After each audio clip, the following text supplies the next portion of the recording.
ప్రతిష్టాత్మక Hyderabad metro project ఫ్యూచర్పై అనుమానాలు నెలకొన్నాయి. కాంగ్రెస్ సర్కార్ అమలు చేస్తున్న మహాలక్ష్మి పథకం మెట్రో రైలును దెబ్బకొట్టింది. గతేడాది వరకు ప్రతి ఏటా రికార్డు స్థాయిలో పెరిగిన ప్రయాణికుల సంఖ్య ఇప్పుడు తగ్గుతోంది. ముఖ్యంగా మహిళలంతా ఆర్టీసీ బస్సుల్లో ఉచిత ప్రయాణానికి మొగ్గు చూపుతున్నారు. మెట్రో రైళ్లలో మహిళా ప్రయాణికుల సంఖ్య ఊహించని రీతిలో తగ్గిపోయింది. తాజాగా హైదరాబాద్ మెట్రో ప్రాజెక్టులో భాగస్వామి అయిన ఎల్ఎన్టీ కంపెనీ బాంబ్ పేల్చింది. ప్రతిష్టాత్మకమైన ఈ ప్రాజెక్టు నుంచి 2026 తర్వాత తమ వాటా అమ్ముకుంటున్నట్లు ప్రకటించింది.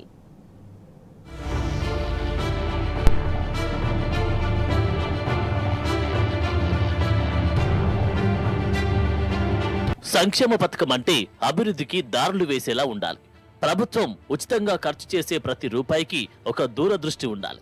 ఒక విజన్తో భావితరాల భవితకు పునాదులు వేయాలి.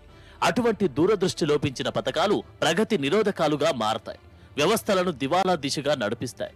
విజన్ లేని రేవంత్ రెడ్డి సర్కారు అమలు చేస్తున్న మహాలక్ష్మి పథకం ఇప్పుడు ఇదే రకమైన ప్రతికూల ఫలితాలు ఇస్తున్నది. మహాలక్ష్మి పథకంలో భాగంగా ప్రభుత్వం ఆర్టీసీ బస్సుల్లో మహిళలకు ఉచితంగా ప్రయాణాన్ని కల్పించింది.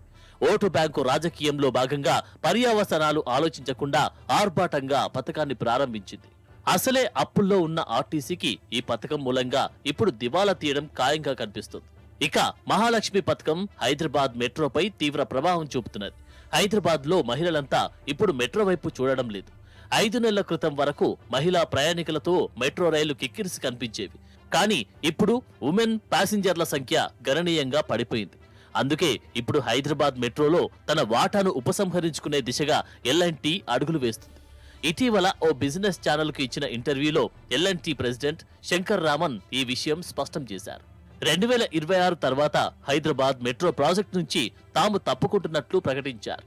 Hyderabad Metro is a 65-year concession to run metro system in the city of Hyderabad. We currently have 4,75,000, 4,80,000 people per day using the metro network. We need to make sure that this number goes up by at least another 100,000 people. We need to lighten the debt burden of this project because of the current level of ridership that we are able to see. So we have negotiated successfully with the government for a 3,000 crore soft loan to be repaid over time without any interest. We've got about a third of that drawn. The balance 2/3 has to be drawn and will be used to repay the debt that we otherwise have on the balance sheet. We also have to monetize some of the real estate that is attached to the metro. The government has given permission for one level, which we have completed last year. There are a few more levels that needs to be done. We hope in 25 and 26, we should be able to progress on that as well. My own assessment is if we do all these things, by the time we sit down for FY26, FY31 plan, this could be an asset to be monetized in that period because the asset would then be of interest to investors, particularly the pension funds and global funds, given the 65-year concession that it has got. గత ఏడాది వరకు ప్రతి ఏటా Hyderabad metro ప్రయాణికుల సంఖ్య పెరుగుతూ వస్తున్నది. కానీ కాంగ్రెస్ సర్కార్ ఆర్టీసీ బస్సుల్లో మహిళలకు ఉచిత ప్రయాణాన్ని ప్రారంభించిన తర్వాత సీన్ రివర్స్ అయింది. ముఖ్యంగా మధ్యతరగతి మహిళలు, ప్రైవేటు రంగంలో పనిచేసే ఉద్యోగినులు, విద్యార్థులు మెట్రో నుంచి సిటీ బస్కు మారారు. దీంతో గత ఏడాది 5.5 లక్షలు దాటిన మెట్రో మహిళా ప్రయాణికులు ప్రస్తుతం 4.8 లక్షల నుంచి 4.9 లక్షల మధ్య నమోదవుతున్నట్టు ఎల్ఎన్టీ అధికారులు చెబుతున్నారు. నగరంలోని 3 ప్రధాన కారిడార్లలో మెట్రో రైళ్లు ప్రతిరోజు 1034 ట్రిప్పులు తిరుగుతున్నాయి. గత ఏడాది డిసెంబర్ 9వ తేదీ నుంచి కాంగ్రెస్ ప్రభుత్వం మహాలక్ష్మి పథకం అమల్లోకి తెచ్చింది. అప్పటి నుంచి మెట్రో రైళ్లలో మహిళా ప్రయాణికుల సంఖ్య బాగా తగ్గిపోయింది. ఈ ఏడాది 6.5 లక్షల ప్రయాణికులు మెట్రోలో ప్రయాణం చేస్తారని అధికారులు అంచనా వేశారు.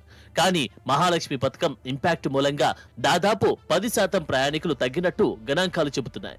ఫలితంగా హైదరాబాద్ మెట్రో ప్రస్తుతం నష్టాల దిశగా పయనిస్తున్నట్టు తెలుస్తోంది. అందుకే ఎల్ఎన్టీ ప్రెసిడెంట్ శంకర్ రామన్ మహాలక్ష్మి పథకాన్ని తప్పుబట్టారు. ఇటువంటి ఉచిత పథకాలు అభివృద్ధికి ప్రతిబంధకాలని చెప్పారు. వాస్తవానికి ఆర్టీసీ బస్సుల్లో మహిళలకు ఉచిత ప్రయాణం మూలంగా ఆర్టీసీ సంస్థకే పెద్ద దెబ్బ అని పరోక్షంగా అన్నారు. మహాలక్ష్మి పథకం అమలు తర్వాత మెట్రో రైళ్లలో మహిళా ప్రయాణికుల సంఖ్య రికార్డు స్థాయిలో తగ్గిందన్న ఆయన అదే సమయంలో పురుషుల సంఖ్య పెరిగిందన్నారు. ఈ పథకం మూలంగా ఆర్టీసీ దివాలా తీస్తుందని చెప్పారు. It's made metro ridership less interesting because it has taken away the women from the compartments, and since the women are occupying the buses and the number of buses has not increased, the men from buses are moving into the railway wagons. So there is a gender distribution that is happening in the transportation system. Buses are being used by women who pay nothing, and metro is used by men who pay 35 rupees on an average per ticket. But we do think it's not sustainable, because some of these SOPs is not going to help the state finances, because what is the point in making the Transport Corporation of Telangana or Hyderabad go bankrupt? There's no fun in doing that. And secondly, these are depreciable assets, because every 5 years the fleet of buses needs to be invested in. So where is the money going to come from unless the users pay? గత సంవత్సరం July మొదటి వారంలో record స్థాయిలో 5,10,000 మంది మెట్రోలో ప్రయాణం చేశారు. Hyderabad metro చరిత్రలో మొట్టమొదటిసారి ప్రయాణికుల సంఖ్య 5 లక్షలు దాటింది.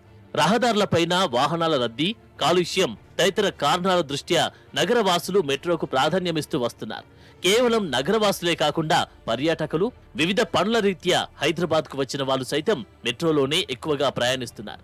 గత ఏడాది లెక్కల ప్రకారం మియాపూర్, ఎల్బీ నగర్ కారిడార్లో ప్రతిరోజు 2,60,000 మంది ప్రయాణించగా, నాగోల్, రాయదుర్గం కారిడార్లో 2,25,000 మంది రాకపోకలు సాగించారు.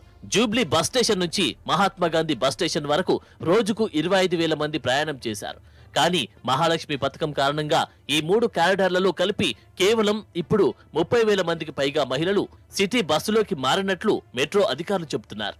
మొత్తంగా మహాలక్ష్మి పథకం హైదరాబాద్ మెట్రో రైల్ ప్రాజెక్టు పాలిట శాపంగా మారింది. ప్రాజెక్టులో ఇప్పుడు L&T కంపెనీ తన వాటాను అమ్ముకునేందుకు సిద్ధమైంది.